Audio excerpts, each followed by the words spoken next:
So what do I get paid and what do I got to do for it? That's basically what this video is about. I've been with Walmart for like 18 and a half years, and I forget what it's like to be at like mega carriers or other companies. I forget what, I guess, normal trucking is like. Walmart is quite a bit different than that. Quite a bit different than your over the road or mega carrier type thing. We operate quite different, actually. And I also forget that people just don't know, like how we get paid, what it is we do, the fact that we have these different schedules that, we're treated really good. There's so many people that just don't know that. I didn't really think about it until this week. I had talked to a couple of people and they were just telling me what they knew about it. And I thought, man, there's a lot of misinformation out there. So I better get out here and just make another video like I did before on what I get paid and what I got to do for it.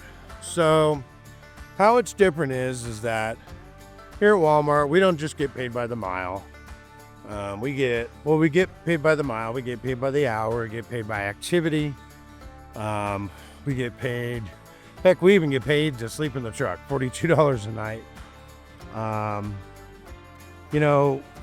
Another way we're not like other companies and how we make our money is that we don't just drive all day long, and I know that's an attractive thing for people because they think, well, if you don't drive, you don't make money, right? And not necessarily true, not here anyway. You get a bunch of activity and get some miles, you can make a lot of money here. I like getting in and out of the truck. It's actually a lot better than sitting there for like 11 hours every day. I used to think that was cool before I came to Walmart, but now that I'm here, yeah, I dread that when I get the longer runs. It's kind of nice getting in and out of the truck, and there's no fear of not making the money. I work a schedule that's kind of unusual than everyone else. I mean, we have a lot of schedules. We have like the 5 on, 2 off, 6 on, 2 off, 6 on, 3 off, 5 on, 5 off, which is what I do.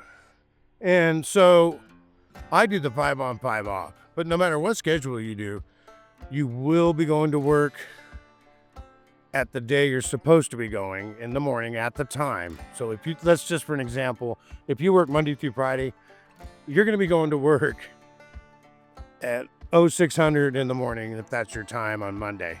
It doesn't change. They don't call you on Sunday night and say, hey, come run, come get in the truck tonight and you'll be ready. They don't do that. When you go home, let's say it's Friday you go home, you will be going home Friday night or Friday, sometime during the day on Friday. It will not be going home at 2 in the morning on Saturday or whatever, something like that. We just don't do that. The other thing we don't do is we don't try to, you don't gain hours or any of that logbook stuff.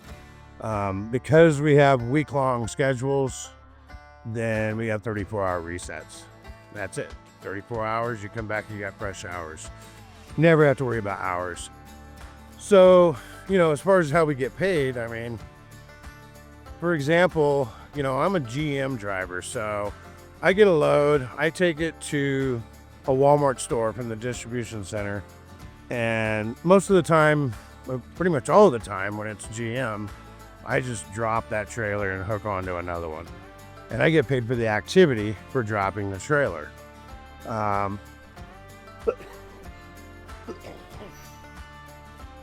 And so I also get paid for the miles. I may have an empty that goes back to the DC, or it may go to another DC, because we work within like 2 states out, depending on your DC, but most of your stores that are part of your DC are about 250 miles out. So you can go to just about any store and make it back to the DC in one day. A lot of them, not, it depends on where you're at. I know some people in Texas are going to say that's ridiculous, but I mean, on average, that's how most of the DCs are set up. But you may deliver, like I said, and get an empty, and you may go to another DC that's 250 miles further, who knows? And then you'll do store loads for them. There's really no getting out of doing the groceries for the most part. I mean, they'll send me on a store load I think this last week I went to Springfield, Oregon, and I think it was like 253 miles. No, 353 miles. And then I got an empty, and they said go up to Hermiston, Oregon, which is another couple of 100 miles. I don't remember exactly how much. Went up there, did a store load for them over in, I gotta remember where now. Store load for them somewhere in Washington. I can't remember which town it was. Yelm or Wow, I can't remember. But I did a store load, and then I was supposed to get a backhaul. So I grabbed an empty, and I went to a water place where it's bottled water, picked up there.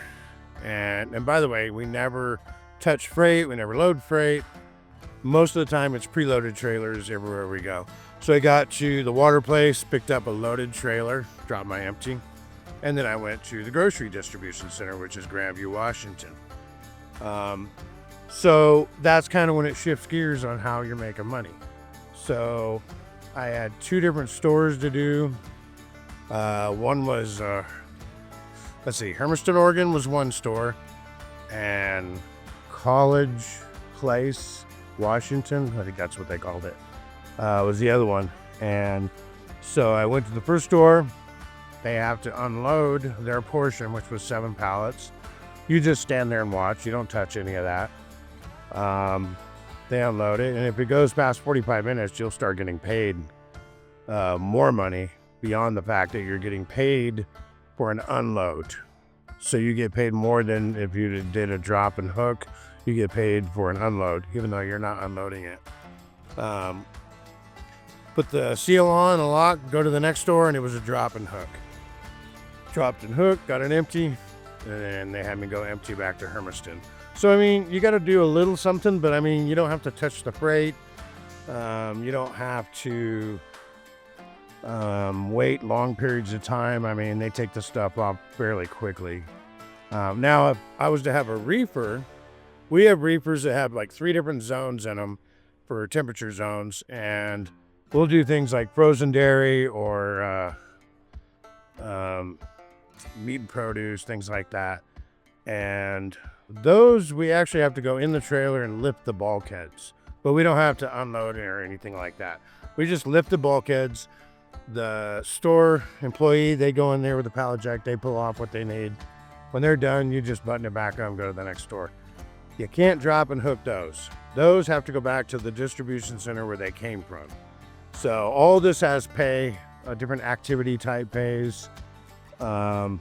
Whether you have, it takes a while, which most of the time it does it, or it's excuse me, it's a live unload or something like that. You're going to get paid for all that, plus the miles. So that's a lot of what we have to do to get our pay. And so you're never more than 1 or 2 states out. Usually you're going to do a mix of groceries and GM. There are times that you may take a relay. In my particular position, I'll take relays from Red Bluff up to Hermiston, Oregon, which is a load out of Colton, California. Somebody relayed it into the yard there. That's 535 miles. So, I mean, yeah, quite a bit of driving on that, deal, but that's fine. And then we have things like .com or fulfillment centers that I know throughout the country, people have to deliver to those from the distribution centers. So, I mean, these are the things you got to do for getting paid here. All kinds of different pays. By the mile, you'll have no idea what we make here. If I was to tell you how much everybody makes by the mile, you would be absolutely clueless. You would think you know because you're applying knowledge that has to do with regular trucking, but you'd be extremely mistaken. You'd be missing about half the pay is what would happen. So the different schedules we have, mine's a 5 on, 5 off. I still make like $100,000 a year, even though I'm working 50% of the time, because I'm working 5 days and then I'm taking 5 days off. Well, the reason why is because I work extra. Walmart is more than willing to let you work extra according to their guidelines on how, like I said, we do 34-hour resets. So I'll work extra, usually starting in around July, and I'll work up to Christmas. Not, maybe once or twice a month up to Christmas. I'll work like 3 of my days off. And that will bring me up to the 100,000 mark. Now, remember, I've been here 18 and a half years, so it might be different for, it's going to be different for newer people. And so one of the things how we get paid is PTO. So you're earning paid time off every day that you work. I think the new drivers, they get like 21 or 22 days in their first year. You start earning that right away. As soon as you get here, like the first day you start working, you're earning PTO. For me, and it's different rates for how long you've been here. I make, it's less than a quarter day. It's, I'm trying to think here. Like 0.194. So that's less than a quarter of a day. If you know your decimal points, then you know what I'm talking about. And so basically, like in a week, you'll earn like a day off or whatever. There's a cap on how many once you get, because, you can really earn a lot if you work a lot.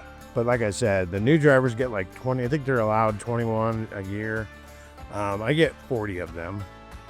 I think it's actually like 36 or 38, but then you get 4 safety days also if you don't crash or wreck the truck. So how you get paid for that is that it's a rolling average, like a rolling 12 or 13 week average of what you make on average per day.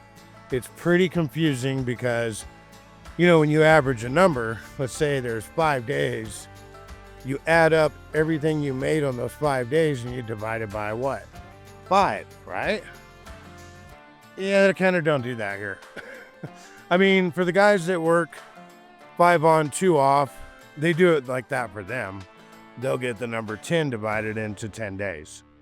Me, they don't do that because I'm 5 on, 5 off, so they divide the number 7, which sounds very strange, right? About on average, I guess you'd have like 7, I guess that's an average, 7 working days in a pay period. It actually goes between 5 and 9, but maybe they're just, I don't know, they worked it out like that. But for me, if I work extra, it really ups the ADP. So my ADP right now is $492 a day. So if I take a day off, then I'm going to get paid $492. Or let's say I have a day that I worked and, for whatever reason, I need to go home early or something. Or let's just say it was a bad day. Something happened and I didn't get paid as much as I wanted to get paid. You can fill the day out with your PTO time and make it a whole day if you'd like. You can cash them in at the end of the year if you'd like to do that. But they tax them a lot when you do that. It's better just to take the time off, to be honest with you. But so that's another way we make money. If we do something like go to a safety meeting or some kind of training, or even we have to watch those videos, those modules that teach you things. Let's say you need to learn about sexual harassment and how not to do it. That, something like that on a computer you're learning. If you spend an hour doing that or any amount of time, you get paid 1/10 of your ADP.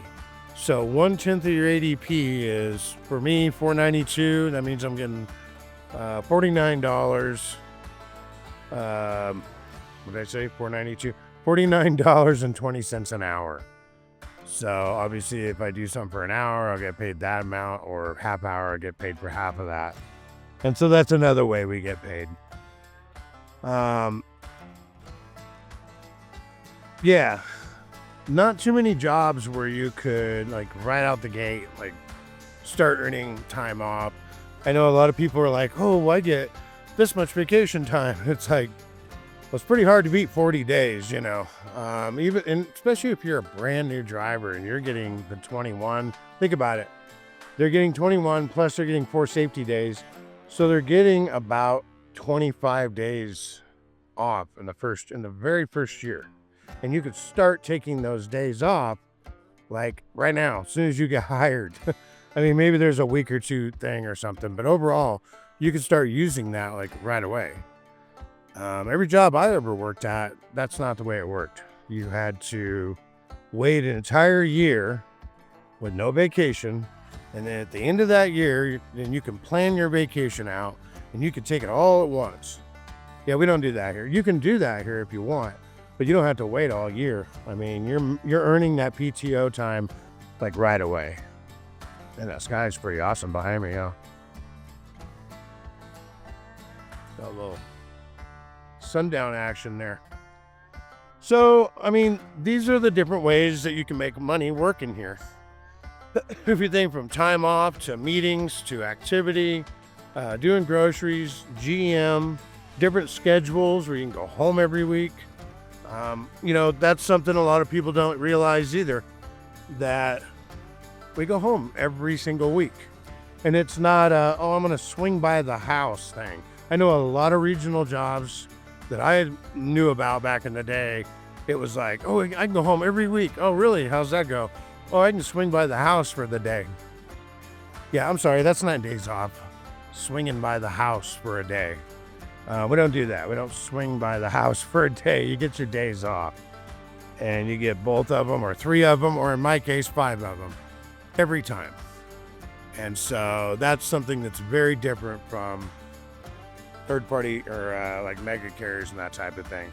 So this should give you a pretty good idea. I've told you how much I make in a year, how much I make on ADP, how we get paid, what the types of work are, what work you'll actually be doing, which isn't much. It's really easy. And it should give you a really good idea of what I get paid and what we have to do for it. So I hope that helps you guys out and clears things up. So don't forget to like and subscribe. And if you need a referral to get your application put on top of the stack, check down in the description here. I'll have my information, and you can put that down on your application, and it will get you a call back faster. All right, catch you guys next week.